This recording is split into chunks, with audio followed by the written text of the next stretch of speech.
Again, the same topics is there for you people, in which we have to discuss about the last one is personal barrier.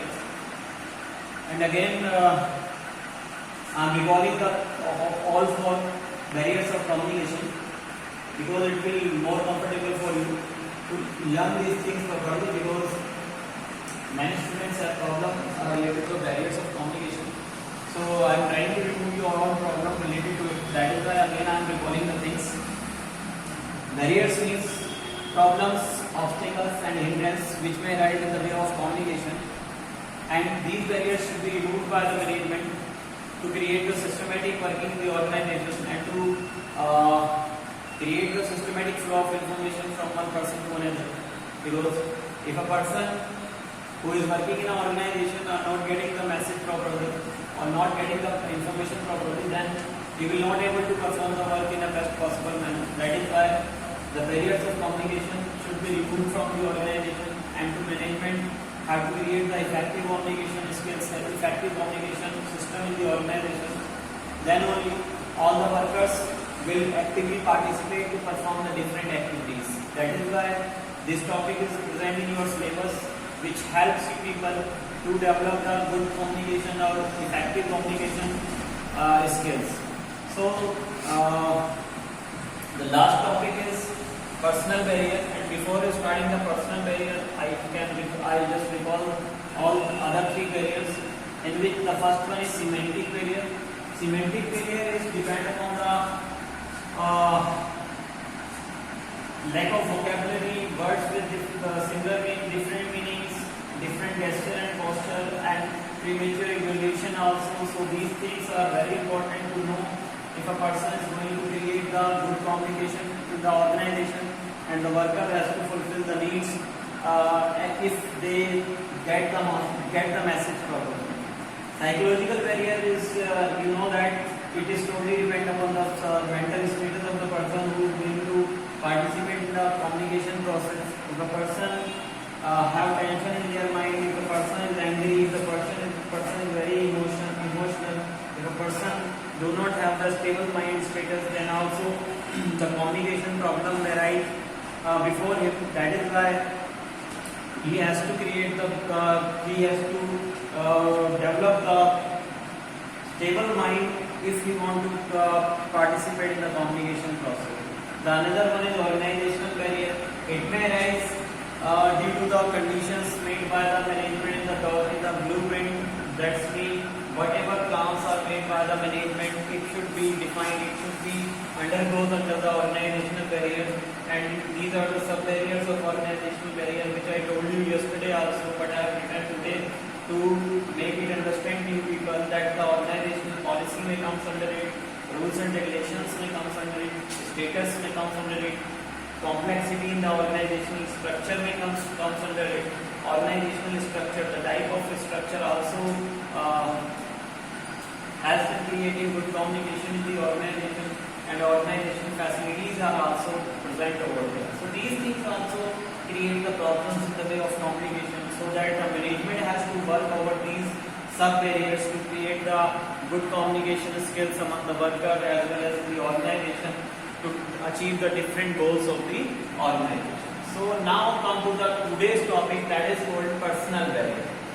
Personal barrier are depend upon the perception and personal thinking of the people those are going to participate in the communication process.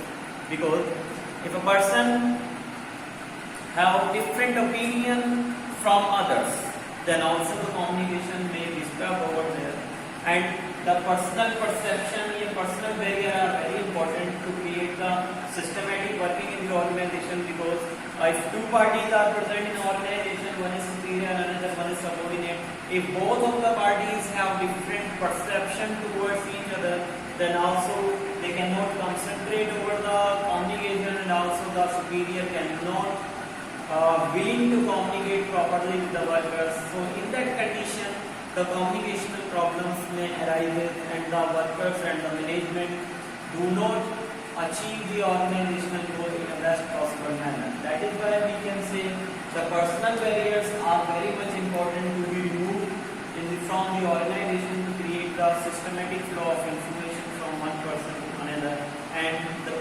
roles are present over there, they have to participate properly in the communication process, then only the things will be clearly and accurately transferred from one person to another. So students, these are the sub barriers which comes under the personal barrier. Generally the question comes, what do you mean by personal barrier, and explain other four barriers.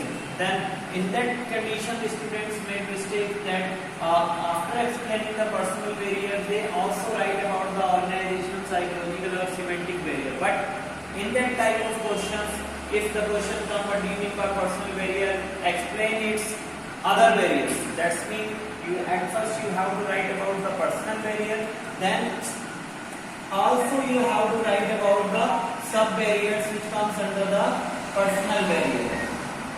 That is why we can say personal barriers are very important to be learned, to be undergone, to be learned properly, then only the organizational goal can be achieved. So the first barrier is fear of authority. Fear of authority means if superior have a fear that if the communication will go wrong and their authority will be transferred from him to another person, then also he don't want to communicate with the subordinate. If he has the lose of his authority, fear of lose of his authority, then also he cannot concentrate over the communication properly, and he will not deliver the message properly from him to the subordinate. That is why fear of authority is an important sub barriers which comes under the personal barrier. The another one is lack of confidence in subordinates. Generally we can say if the superior do not have trust, do not have confidence in their subordinate, if he think that the subordinates are good for nothing, then also he will not properly communicate with the subordinates, because he do not have confidence that the subordinate will get the message properly. That is why he don't want to communicate properly with the subordinate, and that in this condition the communication problems may arise in the organization. So that it can be removed through that the superior should have confidence in their subordinate that whatever he is telling, whatever he is transferring, then that thing will be captured by the subordinate. If this type of thinking takes place, then only the subordinate or superior can properly communicate with each other. The another one is unwillingness to communicate. If superior is not willingly communicate with their subordinate, if sender is not properly or willingly communicate with their subordinate, then also the communicational problem may arise, and in this condition also the superior don't want to communicate with the subordinate, and the subordinate will not get the things properly. That is why willingness should be present whenever both of the parties, superior or subordinate, are going to participate in the communication process. Both of the parties should show the willingness to participate in the communication process. The another one is lack of incentive. Generally we can say if superior is not getting any type of incentive from management, if workers are not receiving any type of incentive in participating in the communication process, then also they do not willingly participate in the communication process, and the problem may be rise over there. That is why we can say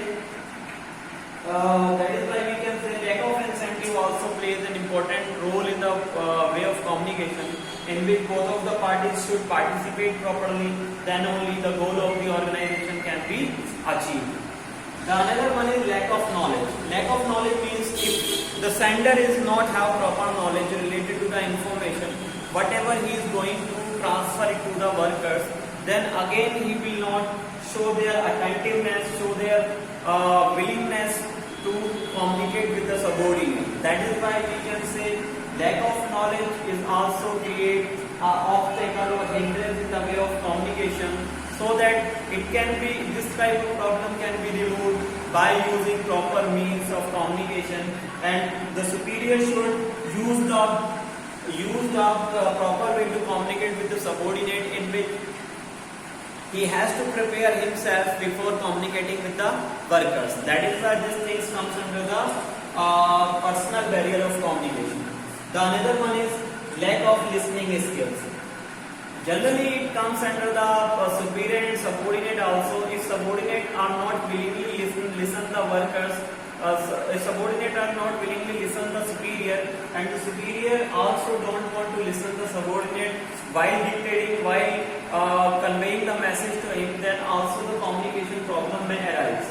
So students, it is all about the personal barrier of communication, in which the things are totally depend upon the personal perception of the superior, who is going to transfer the message from one person to another, who is going to send the message to the subordinate. So you should go through it from the notes also. You should watch the video again and again to know the meaning and know the things which comes under the personal barrier.